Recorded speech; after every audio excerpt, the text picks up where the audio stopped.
ಬಂಧಿಸುವ ನಿಮ್ಮ ಗೆಳೆಯ ಶ್ರೀಕಾಂತ್ ಮಾಡುವ ನಮನಗಳು.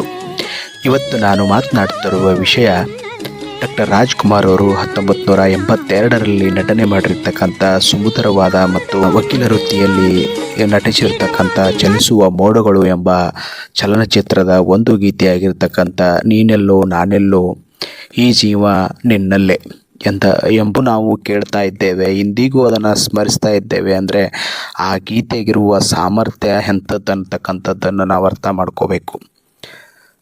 ಇಲ್ಲಿ ನಾವು ಇವಾಗಿನ ವಿಚಾರದಲ್ಲಿ ನೋಡೋದಾದರೆ ಅತಿ ಹೆಚ್ಚು ವಿಚ್ಛೇದನಗಳು ಇವತ್ತು ನಡೀತಾ ಇದ್ದಾವೆ. ಸಮುದಾಯದಲ್ಲಿ ಗಂಡ ಹೆಂಡತಿಯ ನಡುವೆ ಪ್ರೀತಿ ವಿಶ್ವಾಸ ಬಾಂಧವ್ಯವಿಲ್ಲದ ಕಾರಣಕ್ಕಾಗಿ ಅನೇಕ ಮದುವೆಗಳು, ಅನೇಕ ಪ್ರೀತಿ ವಿಶ್ವಾಸಗಳು ಇಲ್ಲದೇ ಇರುವುದರಿಂದ ವಿಚ್ಛೇದನ ಹಂತವನ್ನು ತಲುಪಿದೆ. ಆ ವಿಚ್ಛೇದನ ಹಂತವನ್ನು ತಲುಪುವ ಮಟ್ಟಿಗೆ ಮನಸ್ಸುಗಳು ಬದಲಾಗಿದೆ. ಆದರೆ ಆವಾಗಿನ ಗೀತೆಗಳು ಹೆಂಗಿದ್ದವಪ್ಪ ಅಂದ್ರೆ, ಆ ಒಂದು ಗೀತೆಯನ್ನು ಆಲಿಸಿದರೆ ಮತ್ತಷ್ಟು ಹೆಂಡತಿ ಮತ್ತು ಗಂಡ ಪ್ರೀತಿ ವಿಶ್ವಾಸದಿಂದ ಇರುವಂಥ ಗೀತೆಗಳು ಆವಾಗಿಂದಾಗಿದ್ದು.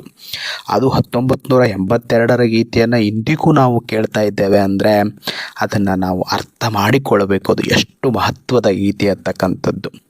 ಪ್ರತಿ ದಂಪತಿಗಳ ಪ್ರೀತಿ ವಿಶ್ವಾಸ ನಂಬಿಕೆ ಅನುಬಂಧ ಹೆಚ್ಚು ಮಾಡುವ ಈ ಹಾಡು ಏನಪ್ಪ ಅಂತಂದರೆ, ಪ್ರತಿ ದಂಪತಿಗಳ ಪ್ರೀತಿ ವಿಶ್ವಾಸ ನಂಬಿಕೆ ಅನುಬಂಧ ಹೆಚ್ಚು ಮಾಡುವ ಈ ಹಾಡು ನಾವು ಕೇಳಲೇಬೇಕು. ಮನಸ್ಸಿಗೆ ಅಥವಾ ನಮ್ಮ ಸಾಂಸಾರಿಕ ಜೀವನದಲ್ಲಿ ವೈಮನಸ್ಸು ಉಂಟಾದಾಗ ಈ ಒಂದು ಹಾಡನ್ನು ಕೇಳಬೇಕು. ಕೇಳಿದಾಗ ಮನಸ್ಸು ಯಾವ ರೀತಿಯಾಗಿ ನಾವು ಪತ್ನಿಯನ್ನು ಪ್ರೀತಿಯ ಭಾವನೆಯಿಂದ ಮಾತನಾಡಿಸ್ಬೇಕು, ಪತಿಯನ್ನು ಯಾವ ರೀತಿ ಪ್ರೀತಿಯ ಭಾವನೆಯಿಂದ ಮಾತನಾಡಿಸ್ಬೇಕು ಅಂತಕ್ಕಂಥ ಕಲ್ಪನೆ ಜ್ಞಾನ ನಮ್ಮಲ್ಲಿ ಬರಲಿಕ್ಕೆ ಸಾಧ್ಯ ಇದೆ.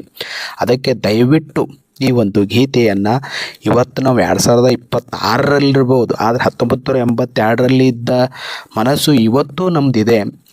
ಆ ಒಂದು ಗೀತೆಯನ್ನು ನಾವು ಕೇಳಿದ್ದೇ ಆದರೆ ನಮ್ಮ ಸಾಂಸಾರಿಕ ಜೀವನ ಇನ್ನಷ್ಟು ಪರಿಪೂರ್ಣತೆಯನ್ನು ಪಡೆಯೋಕ್ಕೆ ಸಾಧ್ಯತೆ.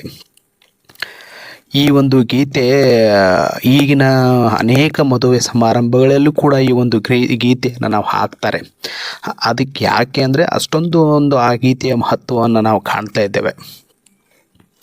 ಮತ್ತು ಇನ್ನೊಂದು ಹೇಳೋದಾದರೆ, ಆ ಮದುವೆಯಲ್ಲಿರುವ ಆ ಒಂದು ಸಂಗೀತದಲ್ಲಿರುವಂಥ ಸಾಲನ್ನು ನಾನು ಒಂದು ಕೋಟ್ ಮಾಡಿ ಹೇಳೋದಾದರೆ, ಈಗಿನ ಹುಡುಗರು ಏನಪ್ಪ ಅಂದರೆ ಹೊರಗಡೆ ಅಥವಾ ಸಂಬಂಧದ ಹೊರತಾದ ಬೇರೆ ಸಂಬಂಧಗಳಲ್ಲಿ ಹೆಣ್ಣು ಹುಡುಕುತ್ತಾರೆ ಎಲ್ಲೂ ಅವರಿಗೆ ಅವರ ವ್ಯಕ್ತಿತ್ವಕ್ಕೆ ಅವರ ಭಾವನೆಗೆ ತಕ್ಕಂಥ ಹೆಣ್ಣು ಸಿಗದಿದ್ದಾಗ ಕಡೆಗೆ ಅತ್ತೆ ಮಗಳು ಮಾವನ ಮಗಳು ಅಥವಾ ಅಕ್ಕನ ಮಗಳನ್ನೇ ಫಿಕ್ಸ್ ಮಾಡಿದಾಗ ಕೆಲವು ಯುವಕರು ಕೆಲವು ವ್ಯಕ್ತಿಗಳು ಹೇಳುವ ಮಾತು ಮತ್ತು ಅಣ್ಣವರು ಡಾಕ್ಟರ್ ರಾಜ್ಕುಮಾರ್ ಅವರು ಆ ಮಾತನ್ನು ಆ ಒಂದು ಹಾಡಿನಲ್ಲಿ ಹೇಳಿದ್ದಾರೆ. ಅದೇ ಬಳೆಯಲ್ಲಿ ಬಂಗಾರ ಇರುವಾಗ ಅದನ್ನು ನೋಡದೆ ಅಳಿಯಿತು, ದಿನ ಬಳಲಿದೆ, ಕಣ್ಣೀಗ ತೆರೆಯಿತು. ಅಂದರೆ ನಾವು ಎಷ್ಟು ಅಲ್ಲಿ ಇಲ್ಲಿ ಹೆಣ್ಣುಗಳನ್ನು ನೋಡಿದೇವೆ, ಆ ಹೆಣ್ಣುಗಳನ್ನು ನೋಡಿದ ಜೊತೆಗೆ ನಮ್ಮ ಅತ್ತೆ ಮಾವ ಇಲ್ಲೇ ಪಕ್ಕದಲ್ಲಿದ್ದಾರೆ, ಅಂಥ ಬಂಗಾರದಂಥ ಹುಡುಗಿಯನ್ನು ನಾನು ಇವತ್ತು ನೋಡಿ ನನಗೆ ಕಣ್ಣು ತೆರೀತು.